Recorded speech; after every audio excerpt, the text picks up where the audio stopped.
We live in a world that never stops. Fast cities, endless screens, constant noise.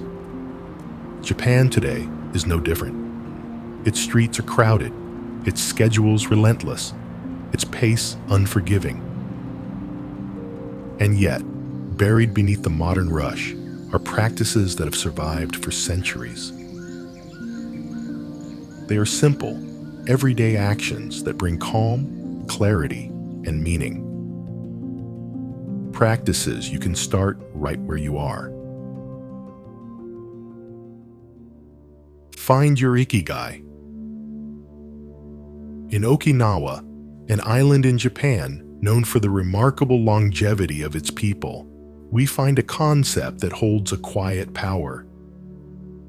Ikigai translates to a reason for being, or, my favorite version, a reason to get up in the morning. This concept centers on what brings purpose and joy to your daily life. Finding your Ikigai can have a huge impact on your well-being.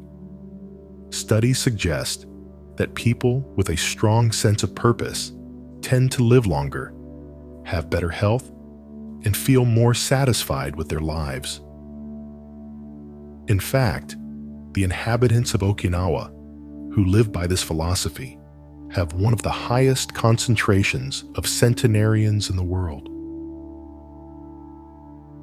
So, how can you find it? The idea is that your Ikigai lies at the intersection of 4 questions. What do you love? What are you good at? What does the world need? And what can you be rewarded for? Ikigai is uncovered through self-observation. The activities that make you feel alive, curious, or at peace aren't just pastimes. They reveal what truly matters to you. By noticing not only what excites you, but also what drains you, you begin to understand the direction of your inner compass. Childhood often holds some of the clearest clues. Before anyone told you what was useful or practical, there were activities that felt natural. Drawing for hours, swimming without noticing the time, exploring parks, or inventing stories just for fun. These simple joys often carry echoes of what still moves us today. The essence of Ikigai is that it's deeply personal and always evolving. It doesn't need to be grand or impressive. It might be a hobby that makes you lose track of time, or a way of contributing that feels aligned with your values. Bit by bit, by noticing what energizes you and giving it space to grow, you create a life anchored in purpose. The practice of Shoshin.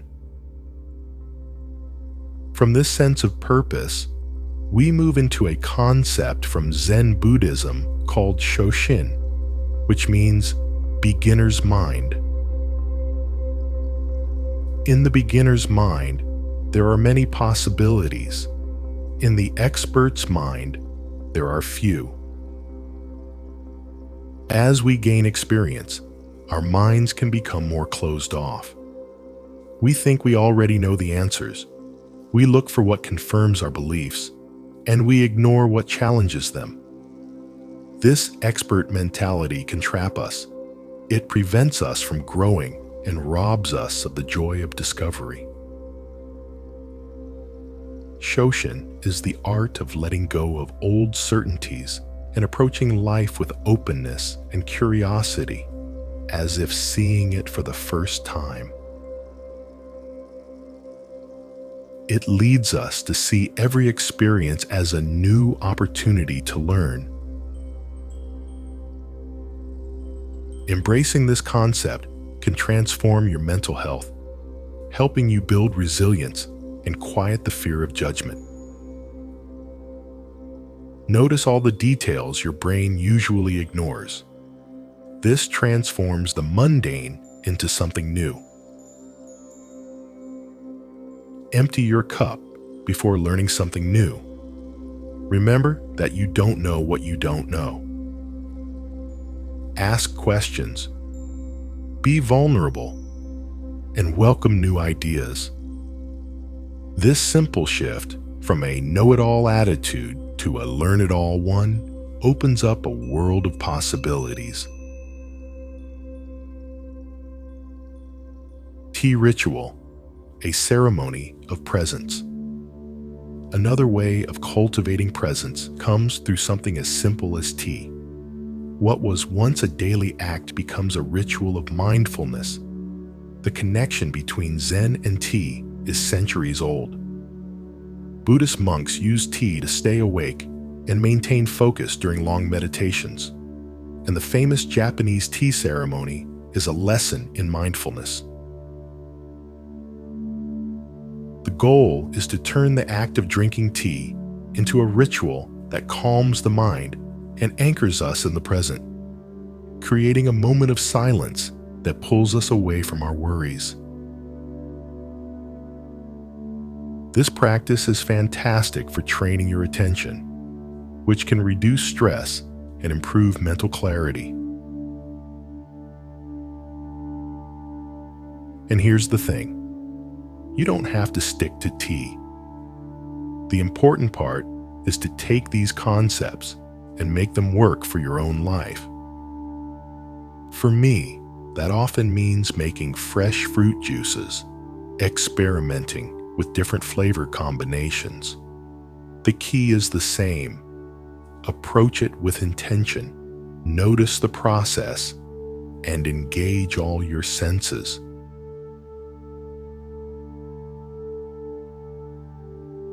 Our fourth practice is another gift from Japan, Shinrin-yoku, which translates to forest bathing. Rather than focusing on exercise or long hikes, it invites you to simply be in nature, noticing the sights, sounds, and smells of the forest. In a world full of stress and constant digital distractions, this practice offers a chance to pause and reset. The science behind it is remarkable.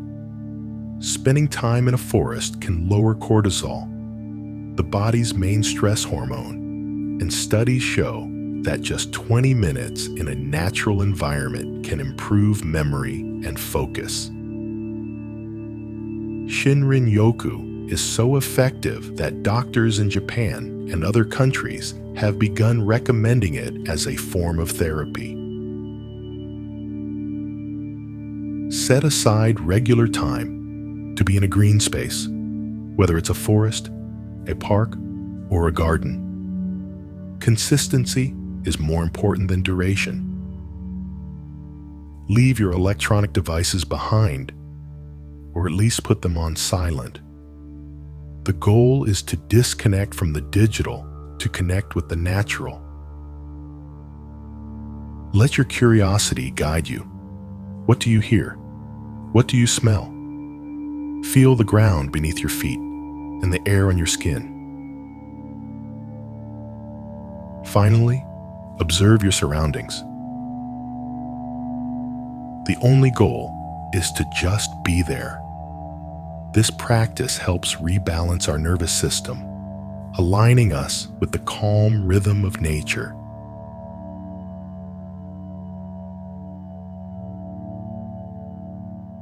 Eat with the seasons. Our fifth and final tip brings us back to the table. Eating seasonally is the practice of choosing foods that are naturally harvested at a certain time of year in your region. Seasonal foods are harvested at their peak, ensuring optimal flavor and nutritional content. For instance, produce grown in its natural season benefits from the ideal balance of sunlight, water, and nutrients, leading to enhanced levels of vitamins, minerals, and antioxidants. This natural alignment supports our body's needs more effectively than out-of-season alternatives, which may have been harvested prematurely and transported over long distances, potentially diminishing their nutritional value. Beyond personal health, eating seasonally has broader environmental implications. It reduces the energy-intensive processes associated with long-distance transportation, refrigeration, and artificial growing methods.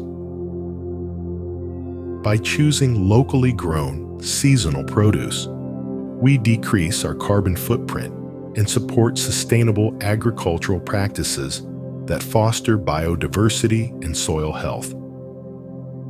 Seasonal eating connects us to the flow of the year, offering both nourishment and presence.